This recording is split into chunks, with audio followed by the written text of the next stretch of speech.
शेषाचार्य अग्निहोत्र जे आहे ते ऑनेस्ट होते, एकदम ऑनेस्ट डिवोटी भक्त होते.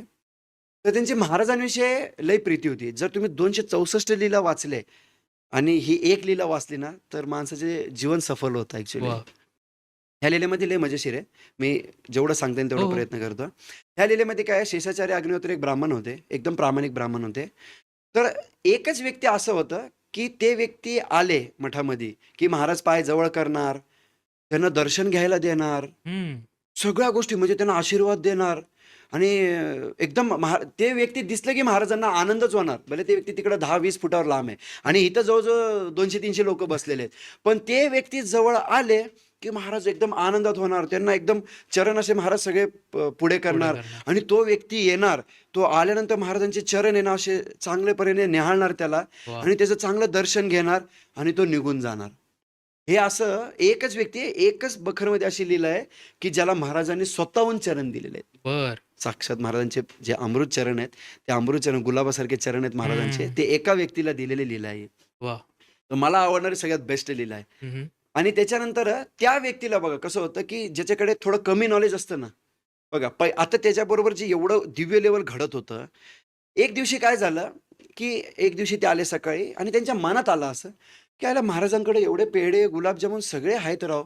पण कधी अशी महाराज चरण तर देतात मला, पण कधी महाराजांची इच्छा नाही झाली का, की मला एखादा पेढा द्यावा. हां.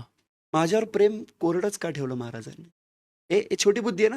तर नॉलेज नाही बघा. विदाऊट नॉलेज माणूस छोटी बुद्धी कधी विचार करून जाईन आणि जीवनाचं उच्च कोटीचं जे प्रेम मिळत होतं ते कसं बंद होतं ह्याचं एक हं. कारण आहे. ह्याच्यामध्ये शिकायला मिळतं. आणि त्या दिवशी ते आले. आल्यानंतर परत सेम आले. महाराज हसले, आनंद झाले. तो आला, परत चरण घेतले. चरणावर परत त्यांनी सेवा केली. मग चरण करून उठल्यानंतर तो महाराज म्हणाला, की "महाराज एक पेढा पाहिजे." नाराज झाले. त्याला हाकलून दिलं. हाकलून दिलं. तर हाकलून दिल्यानंतर त्याला शिव्या पण दिल्या, हाकलून बी दिलं. महाराजांनी त्याच्यावर इतका नाराज झाले, की तो म्हणला, "ठीक आहे, आता सगळ्यांसमोर माझा अपमान झाला. चला मला निघून जाऊ." तो निघून गेला. तो रातभर विचार करत होता, "मी मागितलंय काय बाबा? पेढा तर मागितलेला आहे. दुसरं तर काहीच नाही मागितलेलं हं. आहे. एवढं महाराजांना नाराज व्हायचं काय झालं?" हे हं. प्रश्न पडत गेला त्याचा. दुसऱ्या दिवशी आला. दिसला, की महाराजांनी सगळं झोपूनच जायचे डायरेक्ट. त्याला चरण द्यायचेच नाही. डायरेक्ट झोपून-बिपून शिव्या द्यायचे. "निघून जा, निघून जा." शिव्या द्यायचे. तो तास-तास बसून राहायचं. 2 तास झाले, 5-5 तास बसून राहायचे. महाराज घोंगडी उचलायचेच नाही. बरं. जेव्हा तो गेला, परत महाराज घोंगडायचं, परत लोकांना दर्शन द्यायचं. असं 2 दिवस झाले, 3 दिवस झाले.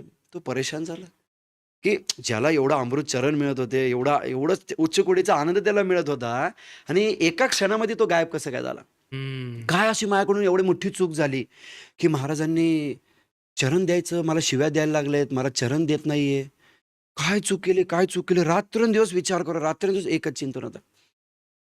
एक दिवशी त्याच्या मनामध्ये असं आलं, की रात्री, की मी महाराजांकडे जाऊन काय मागितलं? छोटंसं पेढं मागितलं. पण जिथं आत्मसाक्षात्काराचं ज्ञान मागायला पाहिजे, जिथं भक्ती मार्ग मागायला पाहिजे, जिथं उच्च कोटीच्या गोष्टी मागायला पाहिजे आणि तिथं जाऊन मी सामान्य त्या शूद्र पेढीची इच्छा धरली. चूक तर मला तेवढीच वाटते. त्याला असं म्हणत आलं, की मी हं. चूक तर एवढीच केलेली पेढे मागून. त्याच्या आधीचं माझं हं. सगळं ओके चाललेलं होतं. काहीच अडचण नव्हती. तर मग त्याच्यानंतर त्याने विचार केले, की ठीक आहे. आता आपण एक काम करू शकतो. हीच मोठी चूक मला वाटतेय, की हं, बाबा हं. हीच चूक आहे. आता मी काय करतो, आज शेण खातो. अच्छा. हां, कारण की मी चूक तर केलेली आहे. ते शेण थापत होते. अशी हं. एक लीला आहे त्याच्यामध्ये. तर ते म्हणले, "खाल्लं तर शेण खाईन, पण आता ह्याच्यापुढे कधी पण पेढ्याची वासना धरणार नाही आणि महाराजांना कधीही पेढा वागणार नाही." हे मनात केलं त्यांनी. हीच जर माझी चूक असेल, पेढे मागितले, हीच जर माझी चूक असेल, तर मला ही चूक मान्य आहे आणि उद्यापासून मी हे चूक करणार नाही. हे मनात बोलते ते हं, ॲक्चुअली हं. घरात आहे. बरोबर ना? मला असं वाटतं, की जर मी ही चूक केली असेल, तर महाराज मला क्षमा करा आणि उद्यापासून मला तुम्ही परत पहिल्यासारखं मला दर्शन द्या. जर माझी वाह! ही खरीच ही चूक असेल तर. तर महाराज त्याला अंतर्यामी. महाराजांना तर कळून गेलं बाबा आता त्याला तो आता हंबल झालेला आहे. आता त्याला हं. कळून गेली. त्याची चूक त्याला कळून गेलेली आहे. बघा महाराजांनी चूक नाही सांगितली. त्यामुळे आपल्याला थोडं कधी-कधी शिकावं लागतं आणि विचार करावा लागतं, की आपण कुठं चुकतोय का चुकतोय. भक्तीमध्ये? हे पण विचार करणं लय गरजेचं आहे. मग तो व्यक्ती परत आला. परत आला, मग एकदम सगळं चांगलं. मग परत आला, महाराज हसले. मग तो परत पुढे आला, महाराज पुढे परत चरण ठेवले, मग सगळं झालं. मग महाराज विचारले, "पेढा कसा वाटला?" महाराज, "आता याच्यापुढे खाल्लं ना तर शेण खाईन, पण पेढ्याची वासना धरणार नाही." वाह! तर ह्याच्यातून आपण काय शिकू शकतो, की जिथं असंख्य कोटीचं सुख मिळणार आहे. तिथे जाऊन आपण छोट्या-मोठ्या का गोष्टी सांगत बसलोय, महाराजांना का गाऱ्हाणे करतोय आपण? तर शिकून